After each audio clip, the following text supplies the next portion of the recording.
तो दोस्तों, जैसा कि रेस आईएएस एकेडमी ने इस अमृत काल के वेला में जो महत्वपूर्ण शख्सियतों के बारे में आपको कुछ महत्वपूर्ण जानकारी उपलब्ध कराने का निर्णय लिया है, तो उसी श्रृंखला को आगे बढ़ाते हुए मैं प्रभात रंजन पुनः एक बार एक नई शख्सियत को लेकर उपस्थित हूं। और आज इस शख्सियत का नाम है मैडम भीकाजी कामा। तो दोस्तों, चूंकि इनका स्वतंत्रता संग्राम में काफी महत्वपूर्ण योगदान रहा है और जब आप इस वीडियो को देखना शुरू कर चुके हैं तो आप में से बहुत सारे लोग इनके बारे में ज्यादा परिचित नहीं होंगे, लेकिन इनका चूंकि हमारे स्वतंत्रता संग्राम में काफी महत्वपूर्ण योगदान रहा है और खास करके अंतर्राष्ट्रीय स्तर पर भारत के महत्वपूर्ण समस्याओं को उठाने में इनका जो योगदान रहा, उसको लेकर के इनको स्वतंत्रता संग्राम के महत्वपूर्ण व्यक्तित्व में काफी महत्वपूर्ण जगह दिया गया है। तो इसलिए मैं आज आपको इनके बारे में महत्वपूर्ण जानकारियां उपलब्ध कराने जा रहा हूं। तो जैसा कि हम जानते हैं कि इनका जन्म 24 सितंबर 1861 को नवसारी मुंबई में हुआ और यह 1861 दोस्तों कई सारे कारणों से इतिहास में महत्वपूर्ण स्थान रखता है। और जैसा कि मैं पहले वीडियो में बता चुका हूं, आप इस पर गौर कीजिएगा कि अगर आप केवल एक लाइन में एक दिशा में आगे बढ़ रहे हैं और अगर अगल बगल की चीजों को नहीं देख रहे हैं तो एक्सीडेंट होने का खतरा ज्यादा है। जैसा कि आप किशोर कुमार के वीडियो में देखे होंगे, गाना जो गाते हैं कि भाई जरा देख के चलो, कुछ आगे भी, कुछ पीछे भी, कुछ बाएं भी और कुछ दाएं भी। तो आपको चारों तरफ अपनी निगाह रखना है। तो अब यहां आपको देखना है कि 1861 में अन्य किन दो महान शख्सियतों का, किन दो महान भारत के सपूतों का जन्म हुआ जो इनके जन्म के साथ वो शेयर करते हैं उस वर्ष को। तो उसमें एक महत्वपूर्ण नाम है जवाहरलाल नेहरू के पिता मोतीलाल नेहरू का, जिन्होंने 1928 में नेहरू रिपोर्ट दिया था, और दूसरा है रविंद्रनाथ ठाकुर, जिन्हें वह ऐसे प्रथम व्यक्ति थे भारत के जिन्हें नोबेल पुरस्कार मिला। तो ये सब सारे कड़ी को जोड़ना है। 1861 में ही स्वतंत्रता जो संग्राम चला था 1857 के बाद 1857 में, उसके बाद 1861 में काउंसिल एक्ट भी आया था और उसमें कुछ महत्वपूर्ण चीजें लाई गई थी। तो खैर चलिए, ये सब हो गए उसके आसपास की बातों को। तो चूंकि यह एक पारसी परिवार में जन्म ली थी, तो जैसा कि आप सभी को मालूम होगा कि पारसी परिवार काफी प्रगतिशील परिवार माना जाता है। उस समय के भारतीय समाज में अंग्रेजों के बाद अगर कोई प्रगतिशील था जिसमें कोई लड़के लड़कियों के बीच में कोई भेदभाव नहीं किया जाता था, और काफी वह चूंकि व्यापार में लगे हुए थे, तो इनके पास काफी अच्छे सुख सुविधा संपन्न साधन थे। तो वैसे परिवार में जन्म ली थी। इनके पिता का नाम सोराब जी फ्राम जी पटेल था और माता का नाम जीजीबाई था। ये माता का नाम आप जो देख रहे होंगे जीजीबाई, यह इतिहास में एक और जीजीबाई है, यह भी आप जानिएगा, और वो शिवाजी की माता का नाम है। तो यहां दोनों माता का नाम में भी थोड़ा सिमिलरिटी है, उसको भी ध्यान में रखिएगा। इनका जो स्कूली शिक्षा हुआ, वह स्कूली शिक्षा आप जैसा देख रहे हैं अलेक्जेंड्रा गर्ल्स एजुकेशनल इंस्टीट्यूशन में हुआ, और उस समय मुंबई का यह काफी फेमस स्कूल था। तो उसमें इनकी शिक्षा दीक्षा हुई। यह अंग्रेजी, हिंदी, गुजराती और दूसरे अन्य विदेशी भाषाएं काफी जानती थी। और जैसा कि उस समय के ज्यादातर परिवारों में होता था कि जब लड़कियां व्यस्त हो जाती थी, 18-20 साल की उम्र की हो जाती थी, तो माता पिता को उनकी शादी की चिंता लगी होती थी। तो इनके भी माँ बाप ने इनके लिए बहुत अच्छा लड़का ढूंढा और उनसे शादी करा दी। तो इनके पति का नाम था रुस्तम जी कामा। वह एक महत्वपूर्ण बैरिस्टर थे, व्यवसायी थे, लेकिन इनका उनके साथ आगे जिंदगी काफी जमा नहीं, और जमने का नहीं कारण था कि दोनों के विचारों में काफी अंतर था। यह एक स्वच्छंद महिला थी।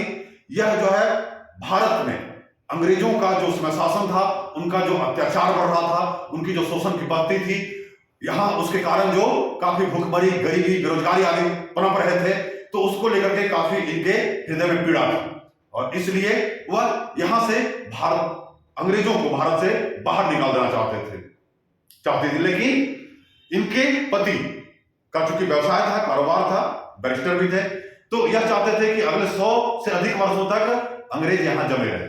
तो इसको लेकर के दोनों के बीच में मतभेद उत्पन्न हुए। इनका विवाह रुस्तम जी कामा के साथ 3 अगस्त 1885 को हुआ, और 1885 भी काफी महत्वपूर्ण समय है भारतीय स्वतंत्रता संग्राम के इतिहास में, क्योंकि उसी वर्ष में हमारा महत्वपूर्ण राजनीतिक संगठन भारतीय राष्ट्रीय कांग्रेस की स्थापना दिसंबर 1885 में हुई थी। इसके बाद आगे कारवां बढ़ा। इनका जीवन जो है वह घरेलू कामकाजों में नहीं रमता था। ऐसे भी घरेलू कामकाज ज्यादा नहीं थे, काफी अच्छे सुविधा संपन्न घर की महिला थी। तो अब इनका जो समय था वह समाज के कार्यों में ज्यादा लगने लगा। इनकी अभिरुचि सामाजिक कार्यों में भी थी, राजनीति में भी थी। तो अपना समय कुछ कुछ आसपास में सामाजिक कार्यों में लगाने लगे। उसी के बाद 1896 में आप जानते हैं महाराष्ट्र के क्षेत्र में प्लेग फैला, और प्लेग एक संक्रामक बीमारी है और उस समय इसका कोई वैक्सीन नहीं आया था। तो इससे काफी ज्यादा लोग पीड़ित हुए और यह पुणे वगैरह चारों तरफ फैला। आप जानते हैं कि पुणे के जो कमिश्नर थे उनका उस समय प्लेग को रोकने के लिए जो उठाए गए कदम थे उससे हमारे यहाँ के राष्ट्रवादी जो थे वह काफी हताहत थे। और तिलक ने उनके जो उस समय उठाए गए कदम थे, जो कार्य थे, उसको लेकर के अपने केसरी मराठा में पत्र लिखा और उसके बाद उनके पत्रों से प्रभावित होकर के और उस समय के चापेकर बंधुओं ने रेड और अरेस्ट की 22 जून 1897 को हत्या कर दी। तो उस प्लेग में यह एक साधारण साड़ी पहने हुए और आम जनता की सेवा में लगे।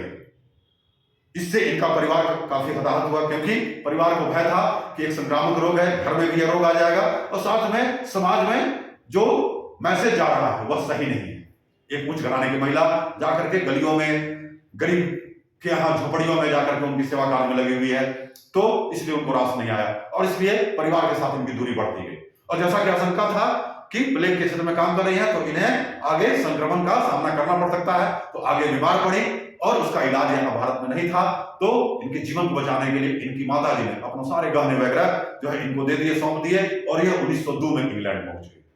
और अगर आप भारतीय इतिहास पढ़ेंगे तो देखेंगे कि उसी समय दादा भाई नेहरू इंग्लैंड में थे और इंग्लैंड में वह हाउस ऑफ कॉमन्स के सदस्यता को पाने के लिए वहां पर चुनाव लड़ रहे थे।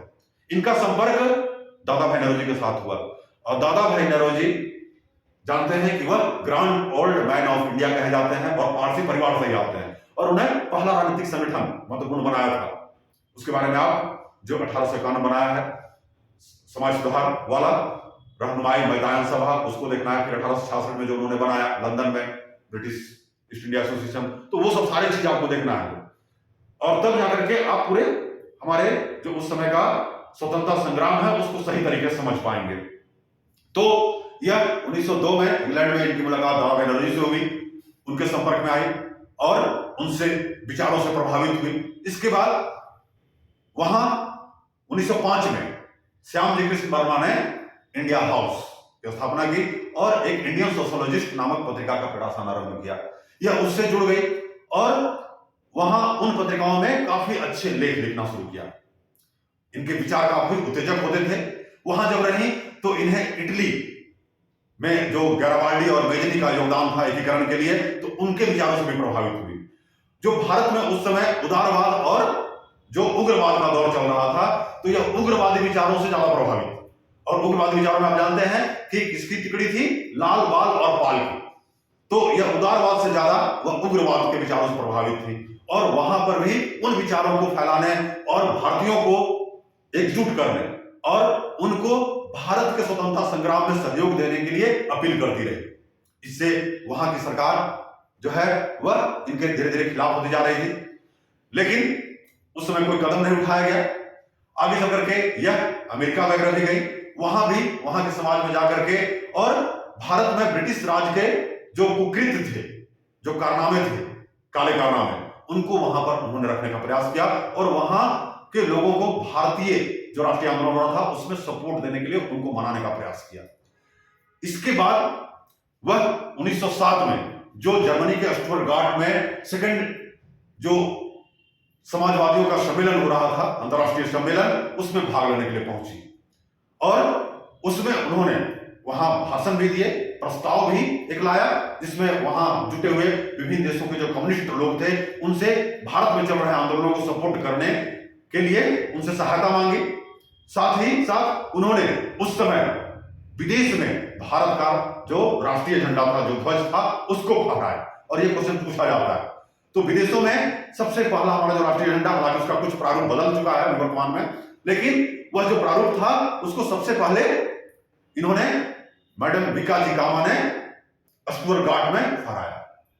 इसके बाद फिर वह वापस लौटी लंदन और अपने आगे जो वहां कार्य थे, जैसे वहां जो भी इंडिया हाउस में मीटिंग वगैरह होता था, उस मीटिंग में वो पहुंचती थी, कई बार उसकी अध्यक्षता भी वहां की, और लोगों को वहां जो रहने वाले भारतीय थे उसको प्रेरित करते थे राष्ट्रीय स्वतंत्रता संग्राम में भाग लेने के लिए। इसके बाद यह जब यहां चूंकि भारतीय जो क्रांतिकारी आंदोलन चल रहा था 1906-7 स्वदेशी आंदोलन के बाद से लेकर के 1913-14 तक काफी पीक अवस्था में रहा, लेकिन यहाँ के क्रांतिकारियों को सबसे बड़ी कमी क्या थी, तो गोला बारूद, पिस्तौल आदि की। तो उस कमी को पूरा करने के लिए यह श्यामजी कृष्ण वर्मा और अन्य वहां के साथियों के साथ मिलकर के और खिलौनों आदि में जो है वह पिस्तौल और बम बारूद वगैरह भारत पहुंचाया करते थे, पौंडीचेरी के रास्ते पहुंचता था। यह अरविंद घोष के विचारों से भी प्रभावित थी। तो इस तरह से इनका जो है योगदान भारतीय स्वतंत्रता संग्राम में धीरे धीरे बढ़ता रहा। वहां इंडिया हाउस में कई सारे लोगों से इनका परिचय हुआ, उसमें लाला हरदयाल, बापट जी,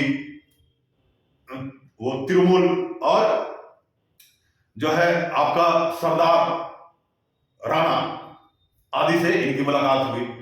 आगे चल करके 1909 में यह पेरिस पहुंच गई, लंदन को छोड़ करके, और पेरिस में लाला हरदयाल और सरदार सिंह राणा वगैरह भी वहां थे।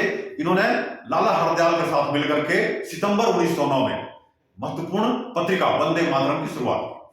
हालांकि वंदे मातरम हम जानते हैं कि भारत में यहां बिपिन चंद्र पाल के द्वारा प्रकाशित किया जाता था, और उसी परंपरा को आगे बढ़ाते हुए वहां इसी नाम से जो है उन्होंने पत्रिका का प्रकाशन प्रारंभ किया। इसके बाद 1910 में बर्लिन से वीरेंद्रनाथ चट्टोपाध्याय के द्वारा शुरू किए गए अखबार तलवार को भी उन्होंने समर्थन दिया, उसके लिए भी लेख वगैरह लिखना शुरू किया।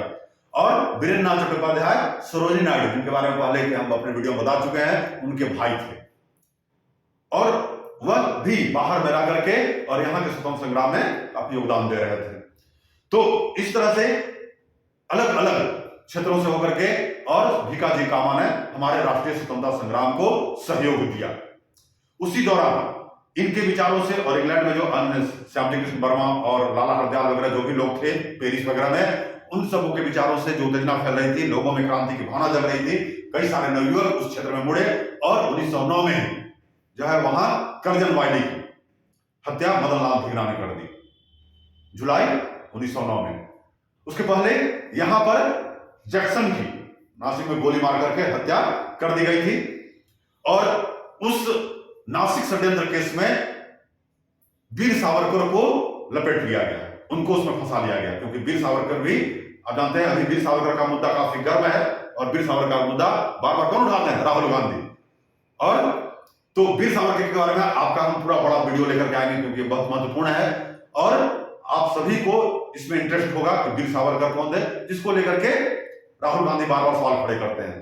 तो वीर सावरकर को उसमें फंसाने का काम किया गया, और वीर सावरकर ने कुछ अन्य सहयोगी के साथ मिलकर के चतुर्भुज अमीन जो वहां रहते थे इंग्लैंड में, उनको 20 ब्राउनिंग पिस्टल दिया था और कुछ बम दिए थे, जिसको भारत भेजा गया था और यहां पहुंच भी चुका था। लेकिन तब तक जो है इसका भेद खुल चुका था, और चतुर्भुज अमीन बाद में पकड़े गए और वह जो है सरकारी गवाह बन गए। चूंकि मैडम भिकाजी कामा सावरकर को बचाना चाहती थी, तो उन्होंने वह जो पिस्टल यहां भेजा गया था वो सारा कुछ यहां की सरकार ने पकड़ लिया था, तो उसका सारा प्रभार, उसका सारा भार अपने ऊपर लेना चाहती थी ताकि इससे सावरकर बच जाए, लेकिन ऐसा हो नहीं सका। तो इसके बाद फिर वह 1910 में मिस्र गई। मिस्र में जब वहां सभा को संबोधन करने लगी तो केवल वहां पुरुष थे। उन्होंने वहां संबोधन में कहा, चूंकि यह पुरुष और महिला की समानता की बात करती थी, तो कहा कि मिस्र के आधी जनसंख्या कहां है, आधी का मतलब है कि आधी महिलाएं कहां है।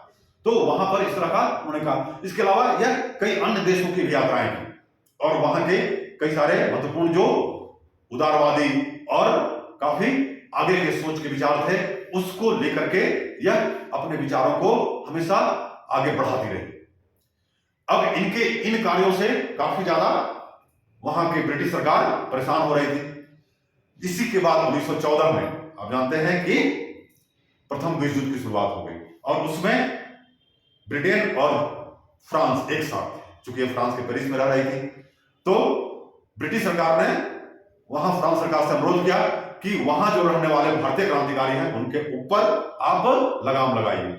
तो सरदार सिंह राणा भी वहां थे, उनको अपने पुत्र और पत्नी के साथ कैद करके और फ्रांस से बाहर एक टापू था, फ्रांस का जो टापू था उस पर भेज दिया गया, जहां उनके पुत्र और पत्नी दोनों की मृत्यु हो गई।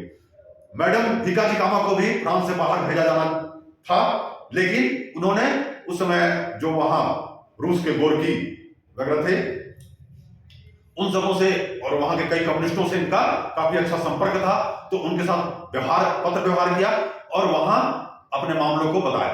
उसके बाद वहां के लोगों ने फ्रांस के कम्युनिस्ट जो लोग थे उनके साथ संपर्क किया और उनको कहा कि मैडम भीकाजी कामा को इस मामले में दूर रखने का प्रयास करो। तो वहां उनके द्वारा जब फ्रांस सरकार पर काफी प्रेशर डाला गया, दबाव डाला गया, तब मैडम भीकाजी कामा को वहीं पर उनके घर में नजरबंद कर दिया गया, सीलन भरे कमरे में, और लगभग 3 वर्ष तक वह नजरबंद रहे।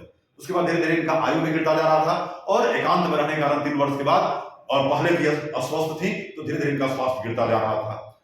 इसके बाद आगे चल करके इन्होंने जो है राजनीतिक आंदोलनों से धीरे धीरे दूरी बना ली, लेकिन यह भारत से इनका लगाव इतना था, इतना जुड़ाव था कि वह हमेशा यहाँ के जो भी समाचार थे उसको वहां पर जाने का प्रयास करती थी, और इसलिए वह उस समय के मुंबई से जो गुजराती पत्रिका जामे जमशेद आती थी और कैसरे हिंद आती थी, उन सबको वहां मंगवाती थी और पढ़ती थी। तो जब ज्यादा बीमार रहने लगी, वहां पर इनका कोई साथी नहीं था, तब इन्होंने ब्रिटिश सरकार से अनुरोध किया कि हमें जो है अपने स्वदेश लौटने दिया जाए। चूंकि इनकी इच्छा थी, हालांकि इनकी इच्छा तो थी कि हम जो है स्वदेश तब लौटे जब हमारा देश ब्रिटिश शासन से मुक्त हो जाए, लेकिन ऐसा हो नहीं सका। तो फिर अपने तन को वह भारत में त्यागना चाहते थे, अपने देश में त्यागना चाहती थी, मातृभूमि से इतना इनका प्रेम था। तो इसलिए उन्होंने सरकार से अनुमति मांगी, ब्रिटिश सरकार से, लेकिन ब्रिटिश सरकार ने इन्हें एक दस्तावेज पर हस्ताक्षर कराया कि आप अगर इंडिया वापस लौटेंगी तो वहां किसी भी राजद्रोहात्मक कार्यों में संलग्न नहीं होंगे, तभी हम आपको जाने की इजाजत देंगे। अब सोचिए कि जब इनकी उम्र लगभग उस समय 70 साल होने जा रही थी, 70 से ऊपर हो चुका था, 73-74 साल, तब भी सरकार इतनी डरी हुई थी। अब यह ना चाहते हुए भी चूंकि इनको लौटना था दे, तो उस पर उन्होंने हस्ताक्षर कर दिया। उसके बाद 1935 में लौटी, चूंकि बीमार थी तो वह मुंबई के पारसी अस्पताल में भर्ती हो गई। वहां भी वह ऐसे ही समाचार पत्र वगैरह थोड़ा बहुत जो भी दिखाई देता था उसे पढ़ती रही, लेकिन उसके बाद 1936 में अगस्त में इनकी मृत्यु हो गई। तो 13 अगस्त 1936 को इन्हें मुंबई के ही एक कब्रिस्तान में दफना दिया गया, लेकिन चूंकि परिवार के साथ इतना भेद बढ़ चुका था कि इनके जनाजे में इनके पति वगैरह नहीं आए। जो कुछ क्रांतिकारी यहाँ के थे जिनके साथ इनका अच्छा संपर्क था, वही कुछ लोग इनके जनाजे में रहे। तो यह था मैडम भीकाजी कामा का पूरा जीवन परिचय। इन्होंने जो स्वतंत्र संग्राम में सहयोग दिया, जो इन्होंने यहाँ प्रेरणा लोगों को दी, यहाँ के नवयुवकों को जागरूक किया, इसलिए वहां फ्रांस में रह करके पेरिस में वहां के भारतीय समाज ने इन्हें भारतीय क्रांति की जननी, भारतीय जॉन ऑफ आर्क और काली का अवतार तक कहा। आप समझ सकते हैं कि इतनी बड़ी बड़ी उपाधियां उनको दी गई हैं। तो यह था भारतीय स्वतंत्रता संग्राम में मैडम भीकाजी कामा का योगदान। तो आशा है कि आपको यह वीडियो काफी पसंद आएगा, आप इसको कोरिलेट करके पढ़िए, और अगर यह वीडियो पसंद आता है तो इसको शेयर और लाइक करना कभी मत भूलिए, ताकि हम ऐसे ही आगे नए शख्सियत को लेकर आपके समक्ष हाजिर हों। तो आज के लिए इतना ही, धन्यवाद, जय हिंद।